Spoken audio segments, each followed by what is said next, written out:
having friends what you can rely on, do you know what I mean? Because when I was younger, I just had that many. There wasn't one good one or even two good ones, you know? And then in the end, it just turns out that they were all bad mates. And now, the place where I work as well, everyone's dead nice there, do you know what I mean? I'm not used to it. And it was only last year, I couldn't picture myself in the job where I am now. But now, it's good and it's better because no matter where you go, everyone's happy. And so, it keeps you happy. Just people who are positive around me makes me positive. So like my friends, my family.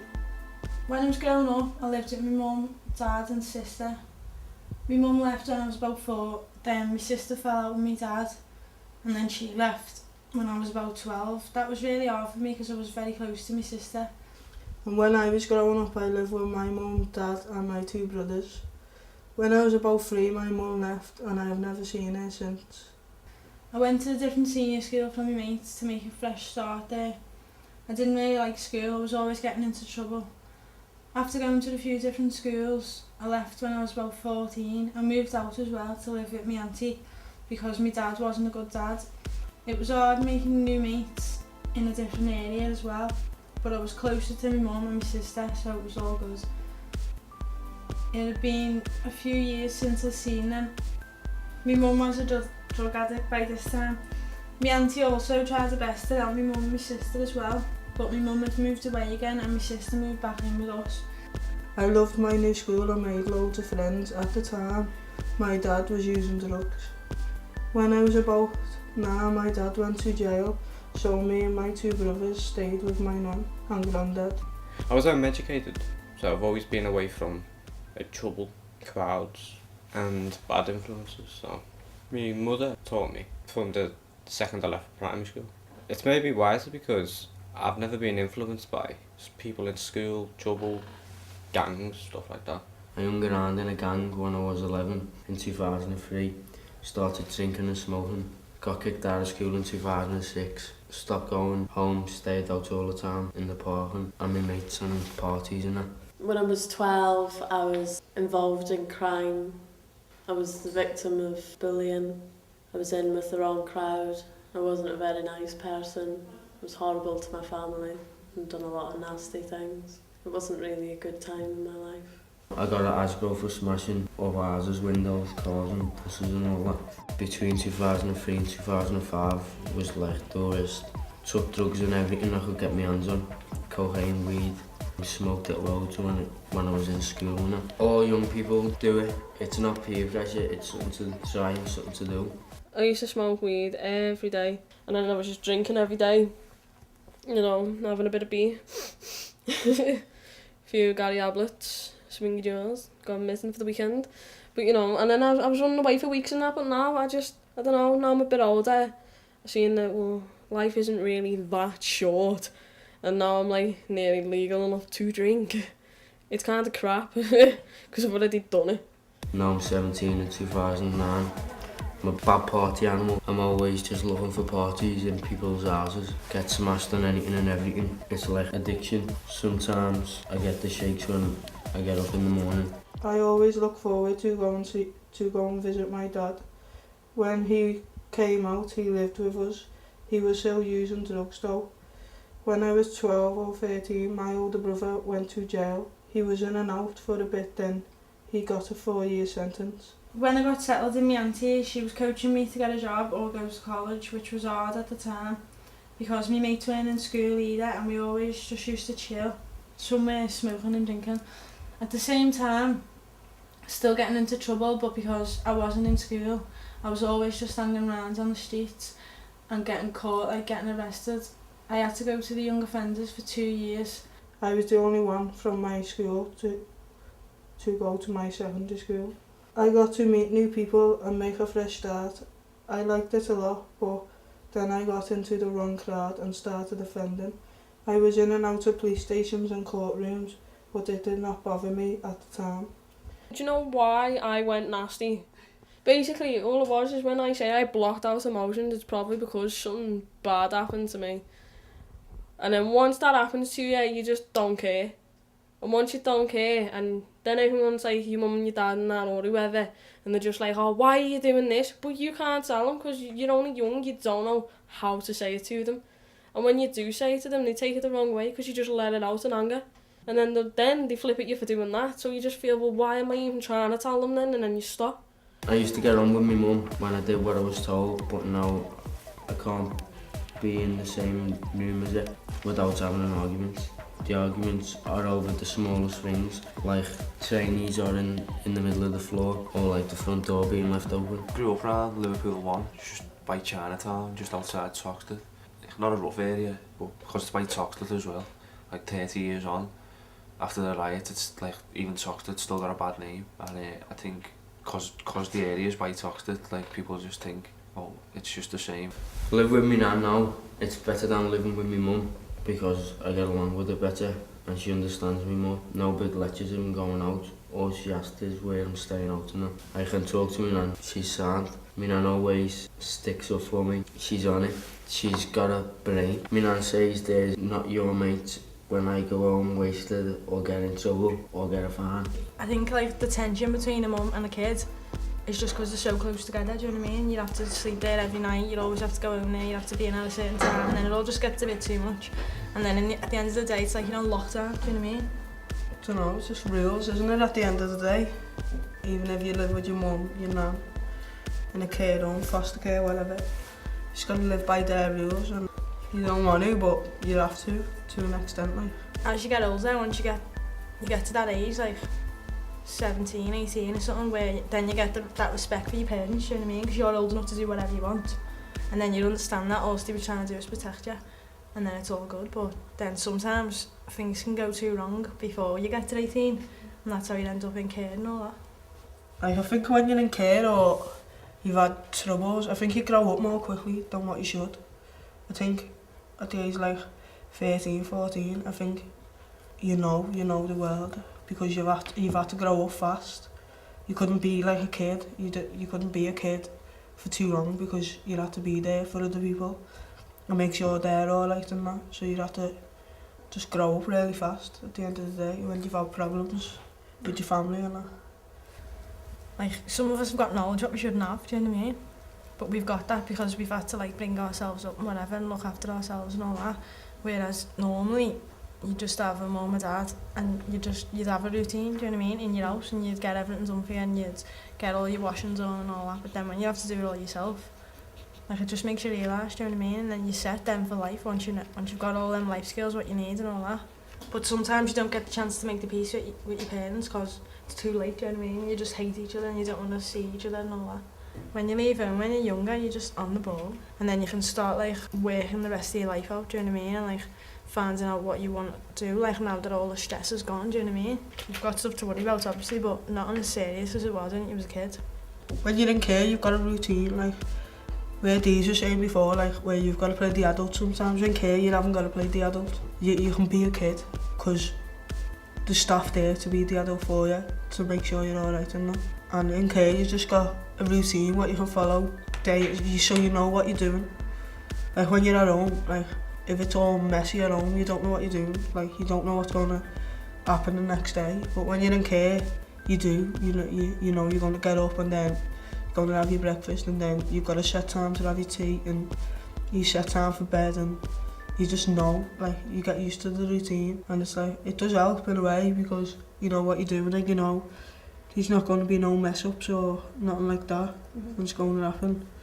So I just think a routine, like in any place, is good. Yeah, I wanted to rebel against it. Like when I first got there, I thought, oh, I'm not sticking to this, I'm off and everything. But like in the end, you've got to get used to it, or it's going to be consequences, isn't it? You haven't got a say when you're in care. And if your mentor's there, they can be your voice when you're in care, and they can take you out of a stressful situation, and they don't judge you or nothing like that, and they're there to listen to you. An angry little scally with a lot of attitude. Just scum of the world. That's basically scum. Like you wear for nothing, you just a little scumhead, you know what I mean? You're just nasty. Young people are just stereotyped into just being bad, just getting into trouble. causing mayhem, stuff like that, when not all young people are like that. It's debatable. Sometimes it's pretty stereotypical when they're talking about certain areas. For instance, Toxteth. If there's any trouble in places like that, then I think it's always going to be negative because of its history. People breaking into cars, drugs and stuff, and just bad stuff like street fights and stuff like that. I've never been involved with like stuff like that. I've just started to stay away from it by doing other things, sports, boxing, football, bit of kickboxing and judo and stuff like that. Started to stay away from it all, keeping myself off the street. I think it also tries to give us a positive point of view of young people as well. I don't know, I just let people think what they want to think about me. I'm not going to change it, that's what they want to think it. But I'm just me. Meet me at Liso Station. Meet me at Liso Station, Josh, where I will pretend to be really posh. Sitting with my book and pen, I will write stories about way back when. I'll look into your big brown eyes and know that you will tell me no lies. Josh, I think you're so hot. I wish you didn't smoke pot. I think it's mainly to do with how you're being brought up, what your surroundings are. I think there's enough for people to do. It's just whether they've got motivation or they're influenced enough to actually have a go at it. Or like playing fields are getting built on and youth centres are getting closed down, and when you get to like a bit older and you want to look for a job, there's just no jobs whatsoever. There's hardly any even part-time work. In college, I don't do what I'm always interested in, I do what's going to get me a job. And in my own time, I do what I'm interested in, so I can spend more time on it. I don't worry about getting a job. I get money off my man and my college and my nan and that. I think there's just so many people who are pretty one way nowadays. For instance, gangs. People want to be in gangs, people want to be recognised for committing crimes and stuff, that kind of thing. So I think it's down to people individually. Can't go to America, criminal record, don't get one, kids. It's not much fun. So yeah, like, you know, when you're young, you think, oh yeah, I'll move out and I'll get a job and I'll get a house and I'll live this way and then I'll go on holidays to America. You're not going into Australia, you're not going into Canada, you're not going into America. So, you know, once you get a criminal record, you're not allowed in most countries of this world because they've got enough problems to solve. When I was 15, I got involved in peer mentoring. It was okay. 2 days before my 16th birthday, I got sent to jail. I was in a place called Hassockfield. It was in Durham, so I was a long way from home. I also started a mentoring course after the training days with the Later project. Started mentoring kids in people referral units in London over the internet on a chat room basis. I am now a qualified peer mentor. It is easy to relate to the kids. Some of them feel a bit excluded from society, so we work with them to help them fit in by building their confidence and sharing experiences with them. Sometimes it's a bit sad hearing what they have to say about themselves and what's going on in their life, but we just try to think about the positive things, what are easy to forget about. I learnt a lot in jail. I was only there 3 months. When I got out, I got back into education and tried to sort my life. Now I have completed a course with Merseyside Fire Service and the Princess Trust. I really enjoyed it a lot. Some of the stuff we done was first aid, community projects and the MVQ2 in basketball coaching. I also completed the Princess Trust course, which is good, and it teaches you basic work essentials like voluntary work, first aid and helping in the community. My youth worker told me about some competition that was going on in the yacht at the time, and it was to design a new logo, but I designed one not thinking I'd get anywhere near winning. So I wanted to just come up with some fantastically amazing one, I just blow mine out of the water. But I won, didn't I? So it's now all over the yacht and that. I got to meet the head of service, like the whole yacht and that. And I got an award and stuff like that. My mum and dad got to meet and that. But I think it was probably that week, it was probably like in a while the nicest week for me, because they were proud of me. And I've never seen them, except when I was tiny. I was leaning out to walk or something, you know what I mean, say my first word, Dada, oh she said Dada. But yeah, they were actually proud of me, and that probably changed me a bit to think, well, you know, how unproud were they of me before, and now they just look way more happier than that. And they were being nice to me and stuff, so yeah, that was nice. Towards the end, I started going to college and working in the night as well. which was proper stressful at the time. Getting involved with yacht helped a lot. Other people going through, you know, more or less the same thing, and I could learn from them and they could learn from me. You can't just say, you need help. No one wants to hear that.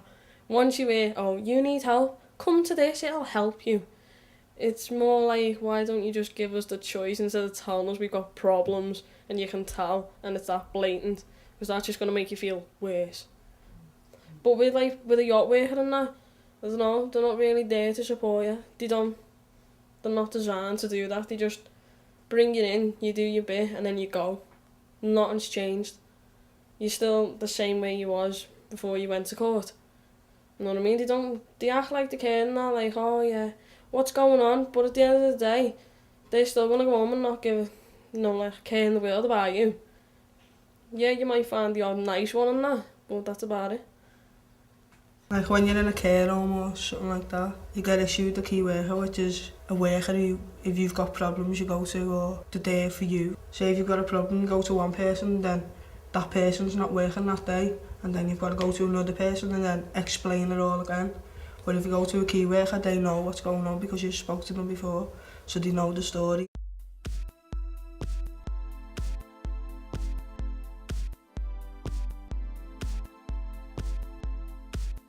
Well, I done a workshop with another poet. She helped me with how to, you know, sort of like construct my poems and how to lay them out and stuff like that. Tea time at the Maltese. Staying in the Maltese, looking down out of the window, watching a man on methadone carrying a small girl dressed in a too small baby girl, high on his shoulders. Being young, not knowing the consequences, I stay to watch. But my tears salt my cold sausage roll. I'm involved in the Princess Trust, going to college for a mixed programme. I'm not as bad as I used to be. I don't hang around with the same gang, but everyone gets smashed my age and starts with smoking, then drinking onto drugs. Now, I want to live legitimately, like legit and that.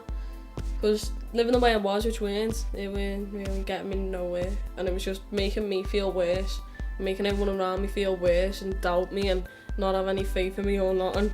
I don't even smoke weed anymore, it's boring. I'm going to wait till I'm about 18, get myself on a little course, on that access course, get a qualification there, and then hopefully get myself into a university and do psychology or something like that. Something I'd like. I'm in college, sixth form college, studying ICT and business studies, A-level. I'm looking to go on to university to do ICT and business studies. 10 years time, I hope to see myself in a good job, pays well, you know, just to be happy. In a year's time, I'd like to be a hairdresser and I'd like to be happy, I'd like to be grown up. Have my own record label for music. Having a really good job, probably using computers, or maybe something to do when I'm doing in college, even media, something creative. I don't know at this point what I want to do with my life. Nothing. I'm happy to keep doing what I'm doing until I'm ready to stop doing it. I'm not sure if I will though. It seems like a million miles away right now. Now I live independently. I am now an associate of Aim Higher, Liverpool University, and have a part-time job at a cafe in town. Well, that was just over 2 days training course about mentoring and what it entails and rules and regulations and all that, and that was like my first step into university. And then since I've been back since to like meet the lecturer there, and she's dead nice, like she's just willing for me to go whenever, and I never thought I would go to university. In college, doing my GCSEs or something, university, a paramedic. When we was in school, because we left so early, we never got to talk about interviews or like the process of applications and all that. But now that we know, and it's good being a mentor as well, because we can share it with anyone else who doesn't know. Someone who's positive, who's a safe person to be with, someone you can rely on, and who's there to help you at the end of the day if you need it. Get a mentor. You need a mentor. It's always good to have a mentor anyway, even if like I've got mates who like mentor me, even though like they're only mates and they're just doing what they do, but even just doing what they do can help. It helped in a lot of ways. It gave me someone to speak to, someone to offload on, someone who'd take me out and listen to me and not judge and know what I'm going through and things like that. And someone with experience, you know, it's always good when, you know, you need to talk about things. But yeah, it's good to have a mentor. It will be good for me to do this because I can share my experiences with the kids and try my best to help them. In your shoes. At 3, I giggled and bounced about in shoes of jelly. I ran in an egg and spoon race, then ate the egg in celebration of my winning. At 7, I felt as fake as my Timberland boots, knowing that they could see through my lies of owning a big white mansion with diamonds on the walls and Dalmatians in the garden. At 9, I walked through sad rain with Winnie the Pooh wellies on, suffering and pain, depressed as Eeyore. The rain hid my tears as I squelched away from home. At 11, ill in Alderhay, in a ward filled with anorexic teenagers, I hobbled to the loo past beds of ghost girls with my cow slippers mooing all the way there. I longed to disappear just like the girls. At 12, I felt cosy in my big fat pasties, walking through the cold streets of Tuebrook with my mates, talking about fit lads snug in my Uggs. At 13, wild and reckless in gold wedges, I stumble into town, dance like a maniac and meet my first lust. At 14, feeling brave, grown out of my wedges, I confidently step into my high heels and strut into the world of women. When I am 70, I will wear retirement shoes, still dancing like a maniac, still walking through the rain.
So when you're a kid, you don't really get listened to. I think parents need to understand, don't be scared to give them a hug. I don't know at this point what I want to do with my life. Not all young people are like that. It's good to have a mentor. They're like a voice for you as well. If you've got a mentor, they know what's going on, so they can talk on your behalf and make sure that you're being treated right by the right people and that. It's made me wiser. We hope to make changes for the better. Thanks for listening.